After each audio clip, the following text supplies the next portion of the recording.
Itu mengatakan soal untuk membangun supaya hukum itu tidak tajam ke bawah dan tumpul ke atas, maka yang harus di-empower adalah para aparat hukumnya ini diberikan gaji yang sesuai, yang bagus begitu, sehingga dia tidak tergiur dengan upaya-upaya suap yang dilakukan oknum-oknum itu untuk untuk tidak menjatuhkan hukuman ataupun denda secara berat begitu.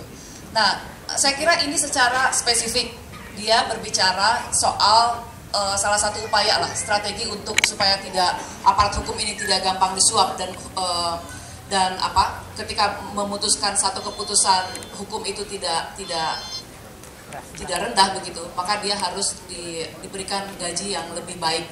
Itu salah satu.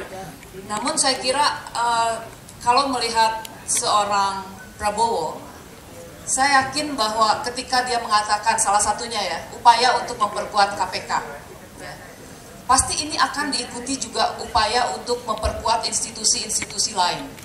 Jadi kejaksaannya, kepolisiannya, apakah itu dengan memberikan gaji yang lebih besar, ataupun juga memberikan sanksi ketika aparat hukum itu terbukti bisa dibeli. Ya, jadi itu dua perspektif. Jadi cita-citanya ke depan adalah supaya semua orang itu equal before the law. Kan itu salah satu prasyarat demokrasi kan. Jadi inilah yang ingin kita tegakkan.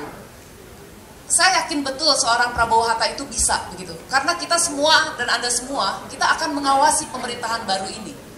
Dan kita ingin menuju Indonesia baru yang memang gimana ya, lebih bermartabat itu begitu. Kita kan musuh terbesar dan penyakit kita terbesar saat ini adalah korupsi. Dan saya kira korupsi ini yang ingin diperangi. Kalau Pak Prabowo kan ngomongnya bocor-bocor begitu ya. Tapi kan kalau kita ngomongnya bocor itu karena ya korupsi salah satunya. Dan kita tahu bahwa karena korupsi kemudian pembangunan itu tidak bisa berjalan dengan maksimal. Bukan cuma pembangunan infrastruktur, tapi juga pembangunan manusianya. Jadi saya kira itu dari saya. Oke, terima kasih, Mbak Nurul. Satu pertanyaan terakhir untuk Mas